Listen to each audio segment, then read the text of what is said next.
காலை நேர வணக்கம்.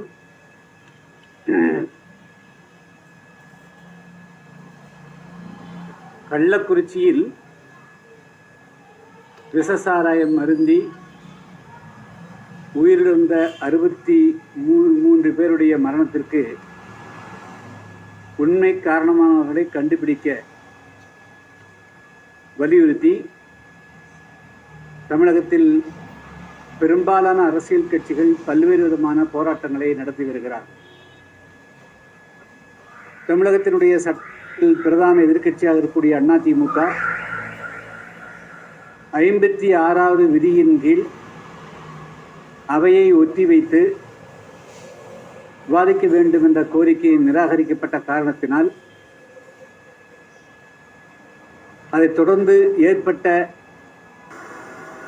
அமளியை தொடர்ந்து அவர்கள் அனைவரும் நடப்பு தொடர் முழுவதும் அவையிலிருந்து நீக்கி வைக்கப்பட்டிருக்கிறார்கள். இது ஏற்புடையது அல்ல. ஜனநாயகத்தில் அவையை ஒத்திவைத்து மிக முக்கியமான நிகழ்வு குறித்து விவாதிப்பது தமிழக சட்டமன்றத்திலே இதுவரையிலும் நடக்காத சம்பவம் அல்ல. அதனால் ஆளுங்கட்சிக்கு எந்த விதமான சிரமங்களோ அதனால் ஏதாவது பாதிப்புகளோ வரப்போவது கிடையாது. இதற்கு முன்பு பல்வேறு காலகட்டங்களில் அவையை ஒத்திவைத்து முழுக்க முக்கியமான விஷயங்கள் குறித்து விவாதிக்கப்பட்டிருக்கிறது. எனவே பிரதான எதிர்க்கட்சியினுடைய கோரிக்கையை ஏற்று அவையினுடைய முழு கவனத்தையும் இந்த 63 பேருடைய மரணத்திற்கு காரணமான நிகழ்வு குறித்து விவாதிக்க அனுமதிக்க வேண்டும். மேலும் அதிமுகவினுடைய அனைத்து உறுப்பினர்களையும் நடப்பு தொடர் முழுமையாக சஸ்பெண்ட் செய்யப்பட்டிருப்பதையும் திரும்ப பெற்று அவர்களை அவையில பங்கு பெற வைத்திட வேண்டும் என்றும் புதிய தமிழகம் கட்சியின் சார்பாக கேட்டுக்கொள்கிறேன். ஏனெனில் சட்டமன்றங்கள் நாடாளுமன்றங்களில் எந்த ஒரு பிரச்சனைக்கும் முழுமையான விவாதம் மட்டுமே ஒரு நிரந்தரமான தீர்வையும் சரியான தீர்வையும் நோக்கி செல்ல முடியும். விவாதங்களை அனுமதிக்காத போது அது தன்னிச்சையான முடிவுகளுக்கும் அதேபோல சர்வாதிகார போக்குகளுக்கும் தவறான முடிவுகளுக்கும் இட்டு செல்லும். எனவே இந்த 63 பேருடைய விஷயத்தில் தமிழ்நாடு முதலமைச்சர் அவர்கள் நிச்சயமாக அவர் கவலை கொண்டிருப்பார். எனவே கவலை மட்டும் போதாது, அது நிரந்தரமாக தடுக்கப்பட வேண்டும் என்று சொன்னால் அதற்கு இதில் ஏதோ ஒரு சதி இருக்கிறது அல்லது சதி வேறு ஏதாவது காரணம் இருக்கிறதா என்பதையெல்லாம் முழுமையாக விசாரிக்க வேண்டும் என்று சொல்லுகின்ற பொழுது அது விவாதத்தில் தான் எல்லா விதமான கருத்துக்களையும் பல்வேறு அரசியல் கட்சிகள் எடுத்து வைக்க முடியும். எல்லா ஆதாரங்களையும் அவர்கள் வெளியில் சொல்ல முடியாது, சட்டமன்றத்தில் சொல்லக்கூடும். எனவே அதற்குண்டான வாய்ப்பை நல்குவது ஒன்றுதான். எதிர்காலத்தில் இதுபோன்ற பிரச்சனைகள் எதுவும் தமிழகத்திலே நடக்காமல் இருப்பதற்கு ஒரு நிரந்தரமான தீர்வுகாணும் வழிமுறைகளை வகுப்பதற்கும் ஏதுவாக இருக்கும். மேலும் தமிழகத்தில் இப்பொழுது கடந்த ஒரு வார காலத்துக்கு மேலாக கள்ளக்குறிச்சி சம்பவத்திற்கு மட்டுமே தொடர்ச்சியாக அழுத்தம் கொடுத்து பல்வேறு அமைப்புகள் போராட்டத்தில் ஈடுபட்டு வருகிறார்கள். புதிய தமிழகம் கட்சியின் சார்பாக நேற்றைய முன்தினம் நாங்களும் தமிழ்நாடு எங்கும் அனைத்து மாவட்டங்களிலும் ஆர்ப்பாட்டம் நடத்தணும்.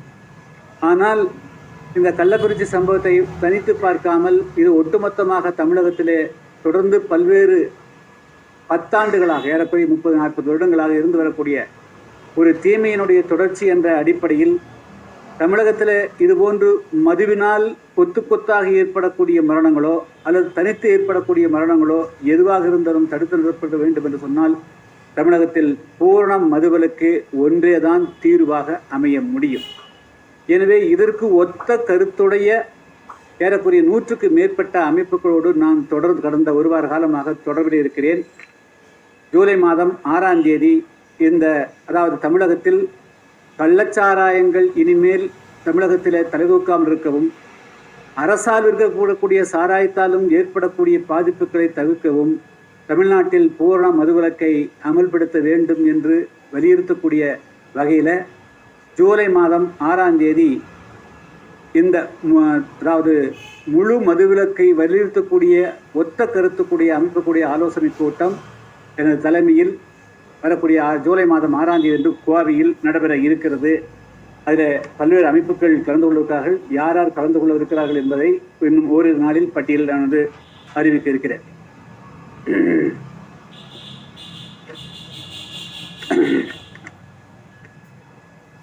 கடந்த 2 தினங்களுக்கு முன்பு புதிதாக நாடாளுமன்றத்திலே பதவியேற்ற பல நாடாளுமன்ற உறுப்பினர்கள் விளக்கமாக அரசியல் சாசனத்தினுடைய விதிகளின்படி எடுக்க வேண்டிய உறுதிமொழியை தவிர்த்து இதுவரையிலும் நாடாளுமன்றத்தில் இல்லாத பல தவறான நடைமுறைகளை எல்லாம் வந்து தமிழ்நாடு நாடாளுமன்ற உறுப்பினர்கள் ஏற்படுத்தியிருக்கிறார். நாடாளுமன்றம் என்பது இந்தியாவினுடைய மிகப்பெரிய ஒரு உயர்ந்த ஜனநாயக வடிவமாகும். அதுதான் வந்து இந்தியாவில் இருக்கக்கூடிய 140 கோடி மக்களுடைய அடிப்படை உரிமைகள் வாழ்வாதாரத்தை தீர்மானிக்கக்கூடியது. எனவே உறுதிமொழியை தவிர பல கோஷம் இவர்கள் வாழ்வது அவர்கள் வாழ்வது என்று கோஷம் போடுவது, அதில் கொண்டு கொள்கையை சொல்வது, இவைகளெல்லாம் வந்து அவையினுடைய மாண்புக்கு ஏற்றதல்ல. அது வந்து தமிழ்நாடு அதுவும் வந்து ஒரு பண்பட்ட அமைப்பு வந்து தமிழ்நாட்டு சட்டமன்ற உறுப்பினர்கள் நாடாளுமன்ற உறுப்பினர்கள் இங்கே பன்னெடுங்காலமாக ஆங்கிலேய காலத்திலிருந்தே இவைகளெல்லாம் இருந்து வந்திருக்கின்றன. அதில் ஊறியவர்கள் இந்திய நாடாளுமன்றத்துக்கு சென்று அங்கே வந்து தவறான முன்னுதாரணங்களை ஏற்படுத்தக்கூடாது. எனவே தமிழ்நாட்டினுடைய நாடாளுமன்ற உறுப்பினர்கள் பல கோஷங்களை எழுப்பியதன் காரணமாகத்தான் பல பேர் பாலஸ்தீனம் வாழ்க என்றெல்லாம் கோஷம் எடுக்கக்கூடிய அளவுக்கும் இந்து ராஷ்டிரம் வேண்டும் என்று கோஷம் எடுக்கக்கூடிய அளவுக்கு வந்து நிலைமைகள் மோசமாகிறது. எனவே இதையெல்லாம் வந்து இதற்கெல்லாம் தமிழ்நாடு முன்னுதாரணமாக இருக்கிறது என்பதுதான் வந்து வேதனைக்குரிய விஷயம். எனவே எதிர்காலத்தில் இதை வந்து இதுபோன்ற நிகழ்வுகளை தமிழ்நாடு நாடாளுமன்ற உறுப்பினர்கள் தவிர்த்திட வேண்டும் என்று நான் கேட்டுக்கொள்கிறேன்.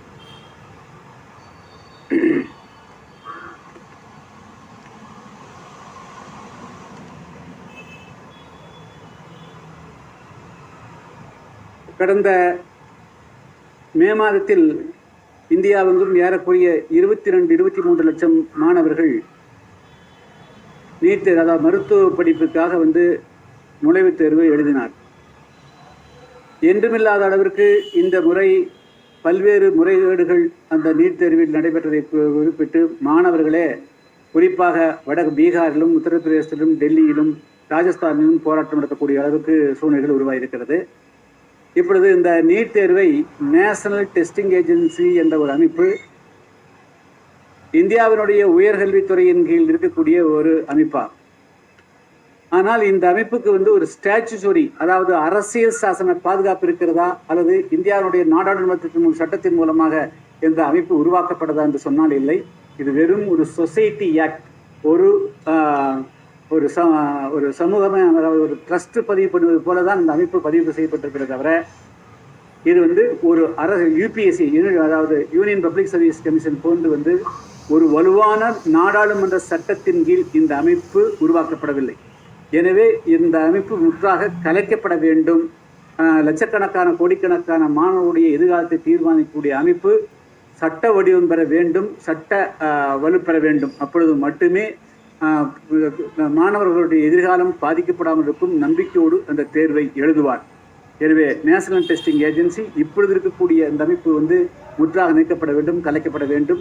நாடாளுமன்ற சட்டத்தின் மூலமாக மட்டுமே அது வந்து அமைக்கப்பட வேண்டும் என்பது என்னுடைய வேண்டுகோளாகும். மேலும் வந்து நான் வந்து 2017ஆம் ஆண்டு தமிழகத்தில் வந்து நீட்டை ஏற்றுக்கொண்டு அதுக்கு வந்து நீட்டும் அமலாக்கப்படும் என்று சொன்னபோது அதை ஆதரித்தவன் நான். அதுக்கு வந்து பல்வேறு காரணங்கள் வந்து நான் சொன்னேன். அதாவது வந்து இந்தியாவில் வந்து தனியார் மருத்துவக் கல்லூரிகள் வந்த பிறகு மதிப்பெண்கள் எல்லாம் மிகவும் குறைக்கப்பட்டு பாஸ் செய்தால் மட்டும் போதும் என்ற அடிப்படையில் பணம் மட்டுமே கேபிட்டேஷன் ஃபீ மட்டுமே என்ற அடிப்படையில் மருத்துவக் கல்லூரிகள் மாணவர்கள் சேர்க்கப்படுகிறார்கள். இது தமிழ்நாட்டில் மட்டும் இந்தியாவில் இருக்கக்கூடிய தனியார் மருத்துவக் கல்லூரி வந்த பிறகு நடக்கக்கூடிய ஒரு மோசமான நிலைமை. எனவே நன்கு படித்து வரக்கூடிய மாணவர்கள் கூட அவர்கள் வந்து இதுபோன்ற மருத்துவக் கல்லூரிகளில் பணமில்லாத காரணத்தினால், வசதி இல்லாத காரணத்தினால் இடம்பெற முடியாமல் போய்விடுகிறது. எனவே ஒரு நேர்மையாக ஒரு பொதுவான தேர்வு இருந்தால் நல்லது என்ற அடிப்படையில் தான் அந்த நீட் தேர்வை வந்து ஆதரித்தோம். ஆனால் அது வணிகமாக்கப்படுகிறது. மருத்துவ படிப்பு வணிகமாக்கப்படுவது தடுக்கப்பட வேண்டும். அது மட்டுமல்ல, அந்த மார்க்கினுடைய அடிப்படையில் வந்து தமிழ்நாட்டில் தேர்வு நடந்து கொண்டு வரும்போது ஈரோடு, நாமக்கல், ராசிபுரம், திருச்செங்கோடு இதை சுற்றி மட்டுமே கோழிப்பண்ணைகளில் நடத்தப்பட்ட பள்ளிகளில் வந்து வெறும் மார்க் மட்டுமே அடிப்படையாக வைத்து விடிய மாணவர்களை டார்ச்சர் செய்து மதிப்பெண் மட்டுமே வர வைத்தார்கள். அதன் மூலமாக மாணவனுடைய எதிர்காலம் கூட அவருடைய உடலில் பாதிக்கப்பட்டது. அந்த அடிப்படையில் இல்லாமல் மாணவனுடைய உண்மையான திறமையினுடைய அடிப்படையில் அவர்கள் படித்த படிப்பு அடிப்படையிலே அவர்கள் நல்ல மதிப்பெண் பெறக்கூடியவர்கள் தேர்வு பெற வேண்டும், அவர் நல்ல மருத்துவர்களாக வர வேண்டும், இன்ஜினியராக வர வேண்டும் என்பதுதான் அந்த அடிப்படையில் தான் நான் ஆதரவு கொடுத்தோம். ஆனால் இப்பொழுது அதைவிட ஒரு மோசமான நிலைமை இப்பொழுது உருவாகிறது. இந்தியாவெங்கும் பயிற்சி மையங்கள் புற்றீசல் போல தோன்றுகின்றன. அதை கட்டுப்படுத்துவதற்கு எந்த விதமான சட்டமும் இதுவரையிலும் வரவில்லை. உதாரணத்திற்கு சாதாரணமாக ஒரு ஆரம்ப பள்ளி, ஒரு கிண்டர் கார்டன் ஸ்கூலை உருவாக்க வேண்டும் என்று சொன்னால் கூட நூற்றுக்கணக்கான சட்ட விதிமுறைகள் உண்டு. ஆனால் ஆந்திராவிலும் கர்நாடகத்திலும் அல்லது டெல்லியிலும் இருக்கக்கூடிய பல பயிற்சி நிறுவனங்கள் இப்பொழுது வாடகை சில கட்டிடங்களை எடுத்து எந்த விதமான விதிமுறைகளுமே இல்லாமல் அது பள்ளிகள் என்று சொல்லுவதற்கு தகுதியற்ற இடங்களில் கூட பயிற்சி மருத்துவர்களை தோற்றுவிக்கிறார். இப்பொழுது எல்லா பள்ளிகளுக்கும் இப்பொழுது மெட்ரிகுலேஷன் பள்ளியாக இருந்தாலும் சிபிஎஸ்இ பள்ளிகளாக இருந்தாலும் கூட அதுக்கு இப்போ கல்வி கட்டணத்துக்கு ஒரு விதிமுறைகள் உண்டு. ஆனால் இந்த பயிற்சி மையங்கள் நடத்தக்கூடிய அந்த எந்த விதமான கட்டுப்பாடும் கிடையாது. அது மத்திய அரசனுடைய கட்டுப்பாட்டுக்கும் இல்லை, மாநில அரசனுடைய கட்டுப்பாட்டுக்கும் இல்லை. மேலும் பள்ளிகளுக்குள்ள போட்டி, இந்த பயிற்சி மையங்களுக்குள்ள போட்டிகள் ஏற்பட்டு அந்தந்த பள்ளிகளில் அந்த பள்ளிகள் தான் இந்த பயிற்சி மையத்தில் படித்தவர்கள் தான் தேர்ச்சி பெற்றிருக்கிறார்கள் என்று பள்ளி மாணவர்கள் பள்ளி பெண்களுடைய போட்டோக்களை எல்லாம் பக்கம் பக்கமாக வெளியிடுகிறார். இவைகளெல்லாம் மனித உரிமை மீறலுக்கு எதிரானது என்று ஏற்கனவே தமிழ்நாடு அரசு தடை செய்திருந்தாலும் கூட அதையெல்லாம் மீறி இந்த ஆண்டு மிக அதிகமாக எல்லா பயிற்சி மையங்களும் எல்லா பள்ளிகளும் பள்ளி குழந்தைகளுடைய புகைப்படங்களை வெளியிடுகிறார்கள். அவர்கள் கிளைம் செய்கிறார்கள். இவைகளெல்லாம் மிகவும் தவறானதும் நடைமுறைகள் ஆகும். இதையெல்லாம் தமிழ்நாடு அரசினுடைய கல்வித்துறை மீண்டும் இதுக்கெல்லாம் தடை செய்யணும். எந்த காரணத்தை கொண்டும் இதுபோல் நீட் தேர்வில் வெற்றி பெறக்கூடியவர்கள், ஜேஇ தேர்வில் வெற்றி பெறக்கூடியவர்களுடைய புகைப்படங்களை பள்ளிகள் வெளியிடுவது முற்றாக தடை செய்யப்பட வேணும். மாநில அரசு இதுக்கு தனியாக ஒரு சட்டம் கொண்டு வரணும். அதே போல் மத்திய அரசும் இந்த பயிற்சி மையங்களை புற்றீசல் போல் உருவாகி இது கோடிக்கணக்கான ரூபாய் பணம் ஈட்டக்கூடிய ஒரு வணிக நிறுவனம் மாறி இருப்பதை தடை செஞ்சு குழந்தைகள் யதார்த்தமாக ராட் ரீடிங் மனப்பாடம் செய்யாமல் யதார்த்தமாக சாதாரணமாக அரசு பள்ளியில் படித்தாலும் மெட்ரிகுலேஷன் படித்தாலும் சிபிஎஸ்இ படித்தாலும் பள்ளி பாடத்தை படித்து யதார்த்தமாக படித்தே அவர்கள் மருத்துவராகவும் இன்ஜினியராகவும் தேர்வு செய்வதற்குண்டான வாய்ப்பை ஏற்படுத்தி தர வேண்டுமே தவிர கோச்சிங் மூலமாக மட்டுமே தேர்வு செய்யக்கூடிய ஒரு நிலைமை, அதற்காக கோடிக்கணக்கான ரூபாய் லட்சக்கணக்கான ரூபாய் நம்முடைய பெற்றோர்கள் செலவழிக்கக்கூடிய அவல நிலைக்கு ஒரு முற்றுப்புள்ளி வைக்க வேண்டும் என்று நான் வேண்டுகோள் வைக்கிறேன்.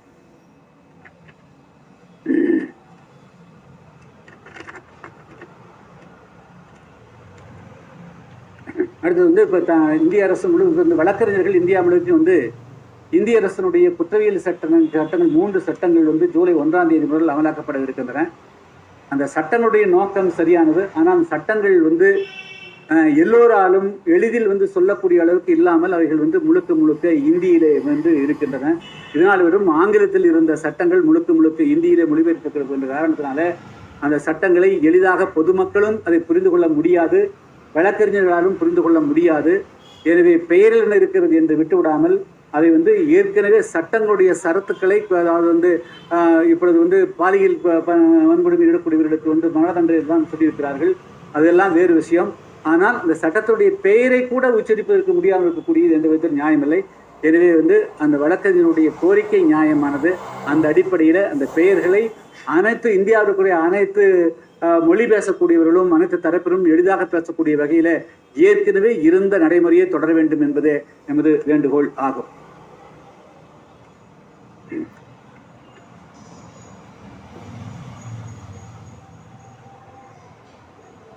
வேற ஏதாவது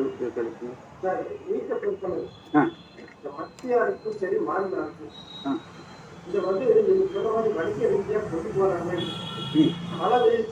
பல விஷயத்திலையும் குற்றச்சாட்டுகள் இருந்தாங்க. சரி, ஏன் இவங்க ஒவ்வொரு மாவட்ட தலைக்கட்டளைகளையும் மையமாக நீட் பயிற்சி மையம் மற்றும் இலவச, அதாவது அரசு பள்ளிகளில் படிக்கக்கூடிய மெட்ரிக் பள்ளியில் படிக்கக்கூடிய மாணவ மாணவர்களுக்கு இலவச நீட் பயிற்சி மற்றும் இலவச மத்திய அரசு பள்ளிகளுக்கான பயிற்சி மையத்தை உருவாக்கினாங்க. அதாவது இதுல நீங்க கேட்டு கேள்வி சரியான கேள்வி. தனியாக பயிற்சி மையங்கள் என்று எதுவுமே அவசியமே இல்லை. பள்ளிகளிலேயே இதற்கான பாடத்திட்டத்திலேயே வந்து இன்டகிரேட்டட், அதாவது வந்து 8ஆம் வகுப்பிலிருந்து அல்லது 9ஆம் வகுப்பிலிருந்து அந்த பாடத்திட்டத்தோடு இணைந்து சொல்லிக் கொடுத்தால் வந்து மாணவர்கள் எளிதாக தேர்ச்சி பெற்று விடுவார். நீங்கள் பல மாணவர்களுடைய பேட்டி பார்த்தீங்கன்னா அரசு பள்ளியில் படித்தவர்களே வந்து என்ன சொல்லியிருப்பாங்க, பெண்கள் தான் பார்த்துருப்பீங்க, என்சிஆர்டி சிலபஸை நான் முழுமையாக புரிந்து கொண்டு படித்தேன், வெற்றி பெற்றேன் என்று சொல்லுகிறார். எனவே இது பள்ளி தனியார் பயிற்சி மையம் வைக்கிற போது இது எப்படியாவது மீண்டும் அதில் ஊழல் வந்துவிடும், தவறுந்துவிடும். எல்லா பள்ளிகளிலேயும் கூடுதலாக 1 மணி நேரம், தினம் 1 மணி நேரம், 3 மணிலிருந்து 4 மணி வரையிலும் ஒரு வகுப்பை கட் பண்ணிட்டு கூட அதாவது வந்து இன்டகிரேட்டட் கோர்சஸ், பேசிக் ஃபண்டம், அதாவது அடிப்படை இது சம்பந்தமான அந்த போட்டி பயிற்சி தேர்வுகள், அது வந்து நீட் தேர்வாக இருந்தாலும் சரி, ஜேஇஆ இருந்தாலும் சரி, யூபிஎஸ்சி, டிஎன்பிசி, பேங்க் எக்ஸாம் உட்பட அனைத்து விதமான போட்டித் தேர்வுகளுக்கும் எப்படி தயார் செய்து கொள்வது என்பது குறித்த பாடத்திட்டத்தையும் வந்து பாடங்களோடு இணைத்து விட வேண்டும். இதற்காக தனி பயிற்சி மையங்கள் என்பது எதுவுமே வேண்டியதில்லை. எல்லா பள்ளிகளிலேயும் தினமும் 1 மணி நேரம் இதற்காக வந்து நேரம் ஒதுக்கினாலே போதும். ஏன்னா இப்பொழுது வந்து எல்லா பேங்க்கு போனாலும் எக்ஸாம் அப்பியர் ஆகணும், போலீஸ் வேலைக்கு போனாலும் அப்பியர் ஆகணும், ஒரு கிளர்க்கு வேலைக்கு போனாலும் வந்து ஒரு டெஸ்ட் எழுதி ஆகணும். அதனால் வந்து வெறும் டாக்டர் தேர்வு தான் இந்தியாவில் கூடிய பெரிய தேர்வு போல, ஜேஇ ஒன்று தான் லட்சியம் போல, மற்றவர்களெல்லாம் வாழவே இல்லாத போல வந்து ஒரு தவறான ஒப்பீனியன் வந்து இந்த நீட்டு ஜேஇக்கு முக்கியத்துவம் கொடுக்கப்படுது. அதனால் எல்லோருக்கும் எல்லா வாய்ப்பையும் உருவாக்கி தரக்கூடிய வகையில் தமிழ்நாட்டில் இப்பொழுது வந்து இப்போ கூட தமிழ்நாடு முதலமைச்சர் 75,000 போஸ்ட் வந்து காலியாகணும். இதுக்கு வந்து தயார் பண்ணுறதுக்கு வந்து மீண்டும் அவங்க நேரம் காலத்தை வேஸ்ட் பண்ணதில்லை. இதனால் வந்து வருடந்தோறும் வந்து வேலை காலியாகுது, ஆள் எடுத்துக்கிறாங்க. அதனால் பள்ளிகளில் கல்லூரிகளிலேயே இதை பாடத்திட்டத்தோடு ஒரு வகுப்பாக இது சேர்க்கிறது தான் வந்து ஒட்டுமொத்தமான இதில் ஊழலை தவிர்ப்பதற்கு ஒரே வழி, அது வணிகமயமாக்குறது தடுக்கிறதுக்கு ஒரே வழி.